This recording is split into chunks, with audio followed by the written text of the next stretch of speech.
Oui, en fait, Michael nous dit qu'ils sont amis donc, depuis une dizaine d'années et qu'ils ont déjà produit des films ensemble. Donc voilà, donc ils se connaissent déjà bien, ils savent à quel point il n'y a pas de problème pour travailler ensemble. Et en ce qui concerne donc le fait d'être devant la caméra, le fait qu'ils se connaissent encore une fois depuis si longtemps fait qu'ils sont bien sûr complices et que donc ils n'ont pas eu de problème à travailler ensemble et au contraire ils ont voulu essayer au maximum de capturer au travers de l'objectif de la caméra l'amitié et la complicité qui est la leur. Donc encore une fois ça a rendu les choses plus faciles. I feel like you're making it sound much more eloquent. I just make it sound more French. That's all. But thank you. Y a-t-il une autre question dans la salle? Cette conférence de presse va être intéressante. Oui, monsieur, madame, pardon.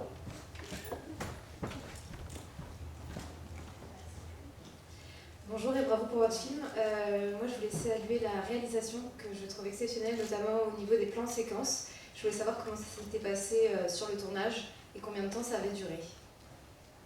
Combien de temps a duré quoi? Le tournage. Ah, le tournage. First of all, congratulations and thank you for the movie. This lady says she thought it was brilliantly crafted, and actually, while we talk about the craft, how did you direct such a movie? Especially, there is a lot of long shots, really long. And how did you do that? How did you manage to shoot such scenes? Thank you. The approach to this film was a bit different than other films we've made as producteurs.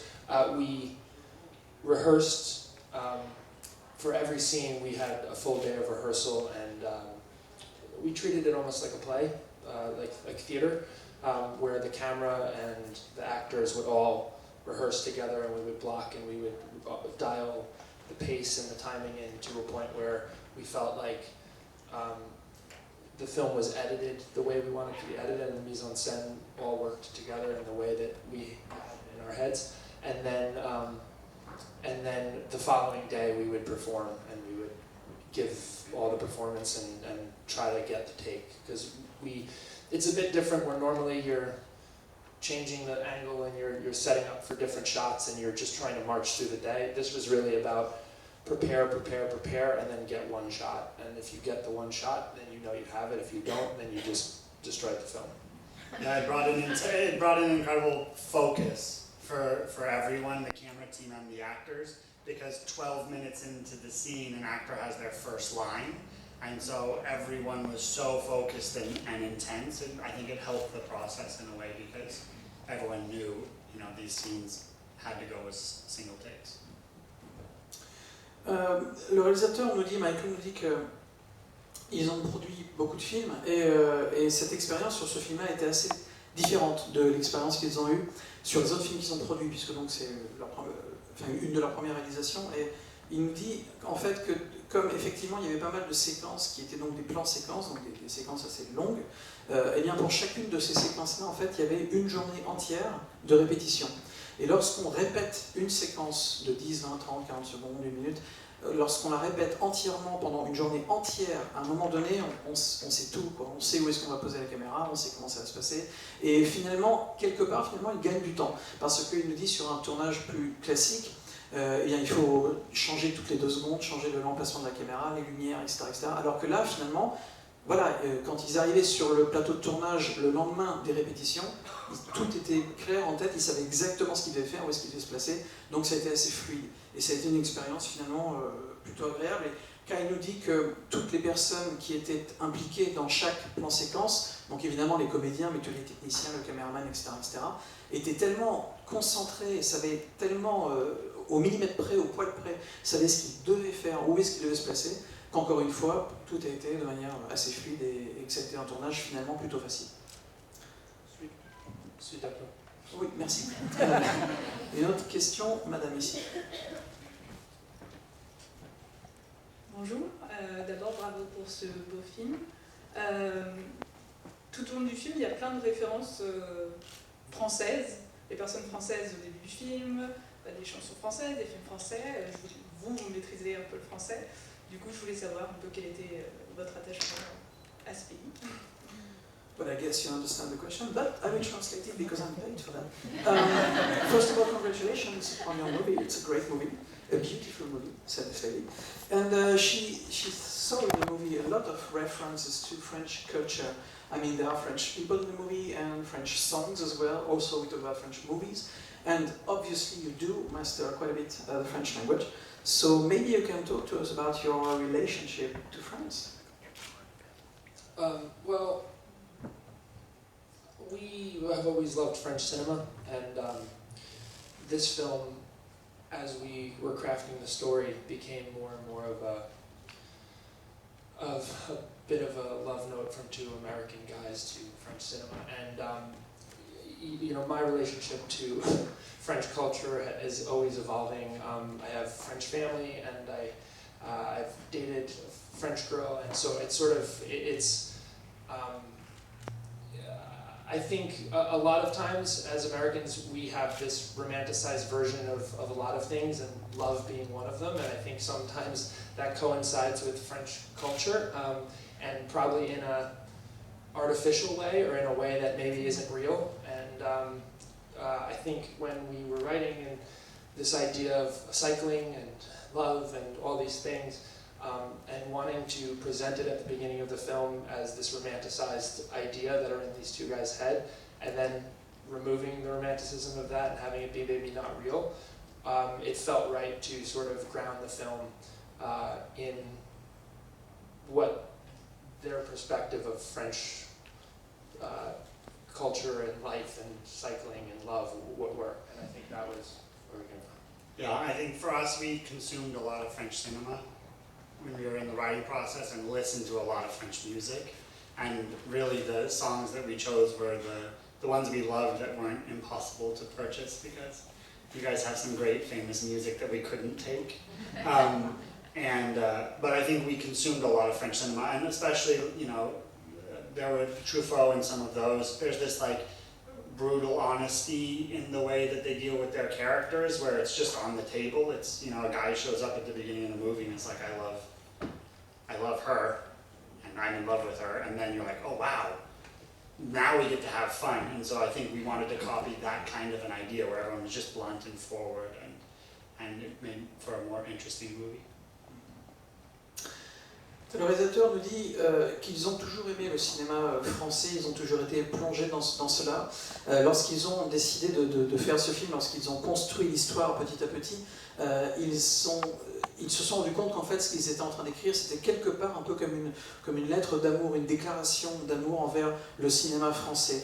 Il nous dit que lui-même, sa relation à la culture française a évolué au fil du temps. Il a de la famille en France lui-même, et que c'est vrai que parfois les Américains ont tendance à presque rendre la France, la culture française de manière un peu trop romantique, l'idéaliser quelque part, et lorsqu'ils étaient en train d'écrire, ils voulaient écrire sur des thèmes qu'on peut imaginer comme des thèmes français plus ou moins, le fait de faire du vélo, le fait, l'amour, l'amitié, la bromance, comme on appelle cela, c'était des choses qu'ils voulaient traiter, mais en retirant ce côté trop romantique, pour ne pas avoir une approche, entre guillemets, comme est l'approche que bien souvent les Américains, les films américains ont de la culture française. Ils voulaient retirer cela pour que ce soit plus authentique. Et ils ont voulu vraiment avoir les bases de leur film, essayer de faire en sorte qu'elles soient vraiment ancrées dans une manière la plus authentique possible de représenter la culture française comme eux la connaissent vraiment.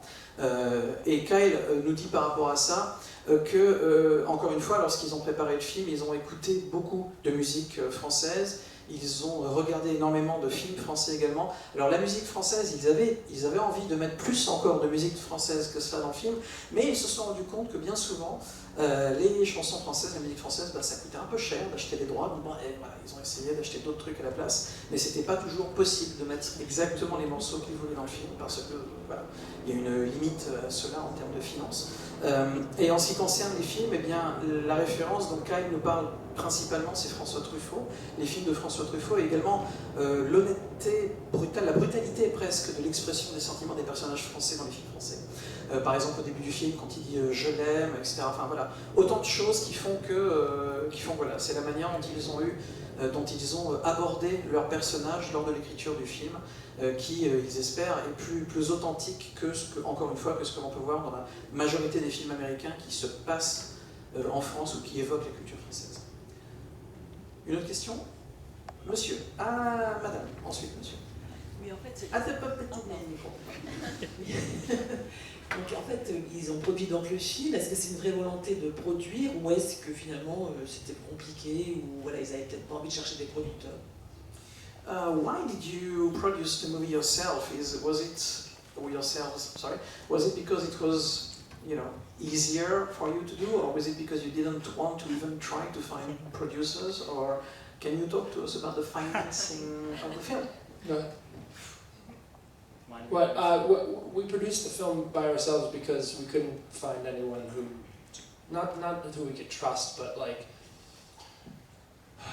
producing movies at this level is a very specific thing, and we weren't going to go on this journey or I wasn't going to direct a film unless I trusted the process we had set forth and who we were working with. So we brought on another producer who could handle a lot of the things, but we inevitably ended up producing the film, and we're always going to produce the film because there was no way to remove ourselves from the process, since all the relationships, everything that needed to be done, we had already established and been doing. He's produced 6 feature films in I-5, so we've been doing it so much that for us it just was the easiest way to put the film into someone's hands. Would be our own hands. Michael nous dit qu'en fait, ils n'ont pas réussi à trouver un producteur, une maison de production en qui il avait suffisamment confiance pour pouvoir vraiment se laisser aller et réaliser le film. Il avait besoin d'être vraiment totalement en confiance par rapport à ce projet-là, et quelque part, comme il n'a pas réussi à trouver le bon producteur, en tout cas quelqu'un qui puisse vraiment, en qui il puisse croire à 100%, il a fini par le produire lui-même. Et Kyle, en fait, rebondit là-dessus, il nous dit quasiment la même chose. Lui a produit 6 films, lui 5, donc ils ont vraiment l'habitude de produire des films, ils savent comment ça se passe. Donc quelque part, c'était assez logique et naturel pour eux, finalement, de le produire eux-mêmes, comme ça ils avaient vraiment la main mise sur l'ensemble de la fabrication du film. Et voilà, c'est la manière la plus naturelle dont ils ont travaillé ensemble pour produire le film. Also, Mike likes controlling everything. Et en plus, Michael aime bien tout contrôler. Control freak. That translates in French. Yeah, that's how you say it. Monsieur. J'aimerais revenir un peu sur les plans séquences. J'aimerais savoir comment est-ce qu'ils ont été amenés, parce qu'ils sont aussi scénaristes du film. J'aimerais savoir si c'est une idée qu'ils avaient depuis le début. Est-ce que c'est arrivé au cours de l'écriture parce qu'ils ont vu qu'avec les dialogues, ça serait la meilleure solution? Voilà, j'aimerais savoir comment est-ce que c'était arrivé là. Et juste une toute petite question en plus, c'est Kyle a évoqué François Truffaut. J'aimerais savoir à quel point les 400 coups, et en particulier la fin, les a influencés pour son mythique plan séquence. Alright, 2 questions. The first one is, actually this gentleman wishes really to know, because he didn't really answer the question the first time, so it's about these long shots in the movie. Was it actually something that you had in mind from the very beginning of the process of making the movie? You knew that you would put these long shots like this without cut, and so maybe you can talk to us a bit more about that. Where does it come from, etc. Second question would be about Truffaut, because you talked about François Truffaut. You talked about him, and would you say that, because this gentleman thinks that actually his second film, Les 400 coups, the 400 blows, was a major influence, probably, and maybe, actually the ending of the 400 blows with this long shot, actually. So maybe also you can talk about this. You want to take the first one? Yeah. So we always, from the very beginning, imagined it with single takes. We were establishing an aesthetic, and it was the idea was quite simple in our heads, which was we wanted to live with these characters in real time, because there's an immediacy to that, that the second you cut, you're sort of altering what happened. And so we wanted to experience maybe 7 minutes straight with these characters, and then jump forward a year, and then experience another 7 minutes and tell a story without filling in what happened in between. But we didn't want it to have the aesthetic of a lot of the cinema verite films that are very sort of like slice of life and documentary style.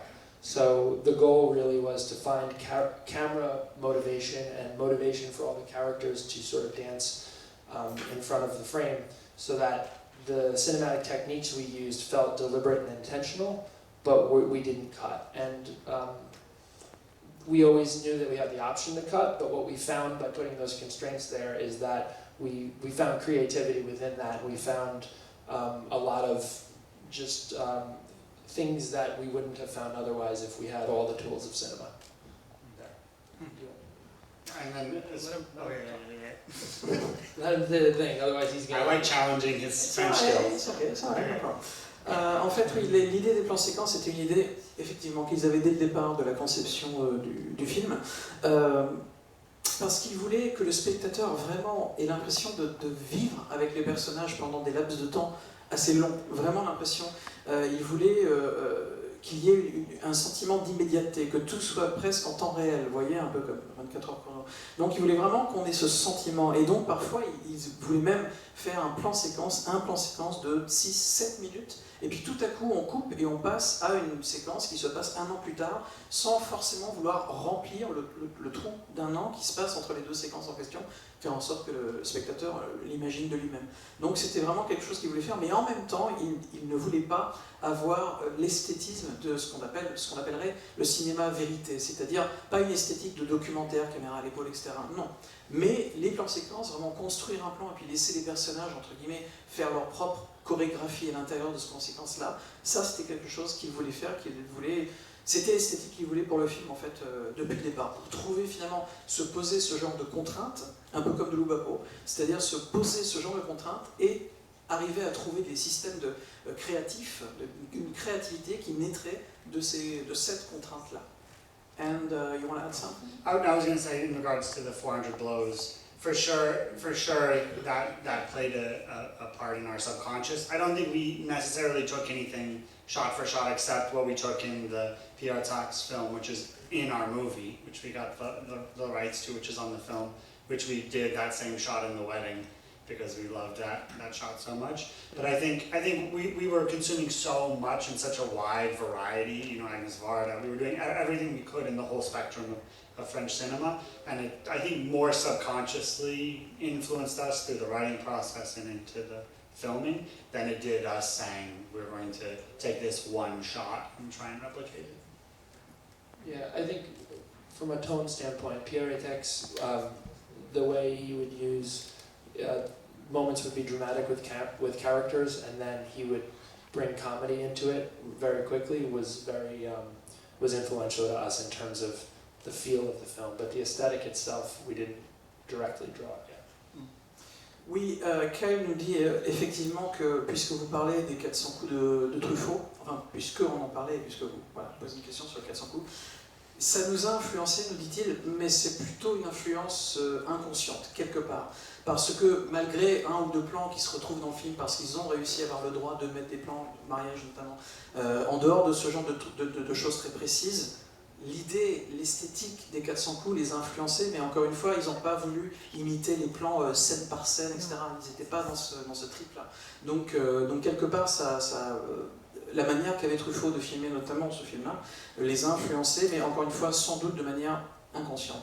Et par rapport à cela, Michael précise également que s'il devait citer une influence peut-être un peu plus concrète, il citerait plutôt le travail d'un réalisateur comme Pierre Etex, et notamment la manière qu'avait Pierre Etex à l'intérieur de séquences dramatiques, de tout à coup, très rapidement, apporter, hop, comme ça, un élément comique, un élément drôle pour faire retomber la tension. Ça, c'est le genre de choses, le genre de ressort dramatique auquel ils ont eu plus facilement recours. Une autre question dans la salle, et ce sera sans doute la dernière, malheureusement. Monsieur, ici. Oui, bonjour à tous les deux. Je voulais savoir justement du fait du nombre de plans séquences qu'il y a dans le film, combien il y a de plans au total, si vous avez à peu près une petite idée, et surtout si cette méthode de tournage laisse place à l'improvisation dans certaines situations ou dans les dialogues en fait. Voilà, merci. Well, okay, very technical question actually. How many shots there is in the movie? 12. No, it's not 12, because, well, there's also these interludes that sort of cut a lot, but in the primary scenes, I think there's 13 or 14 scenes. I always forget to count. Okay. Entre 13 et 14, mais il oublie tout le temps le nombre exact, mais il y a également les petits interludes qui se passent. Mais sinon, les scènes principales entre 13 et 14. And also, was there, any room for improvisation, actually? Or was it like very structured and written? Not necessarily, no, on improvisation, because the improvisation came when we were sort of working it, and the workshopping point of it was the only place for any improvisation, because once we started going, everyone was so tied with each other. The first AC, when someone was going to say a line back there, already had to be going, and the cameraman already knew, and the sound and lighting, so it was such a well-orchestrated thing that nobody on the crew could improvise, and if they tried, you'd turn and see a grip holding a bounce board trying to run into the corner. Yeah. No, no. That's. I mean, we were able to tweak lines and tweak things during rehearsal, but once we were actually shooting, like the following day, I would be very diligent of like just say the lines and just like there's no time to mess around right now. En fait, il y a eu de l'improvisation, mais il y a eu de l'improvisation notamment au moment de l'écriture des scènes, ou alors il y a eu de l'improvisation au moment de la répétition, par exemple. Mais à partir du moment où c'était la journée du tournage, là par contre il n'y avait plus de place pour l'improvisation, parce que justement ils avaient tellement répété tout ça la veille, que si jamais quelqu'un avait la mauvaise idée d'improviser quelque chose, il allait se faire massacrer par tout le reste de l'équipe, parce que le caméraman savait exactement où est-ce qu'il fallait qu'il aille, l'éclairagiste pareil.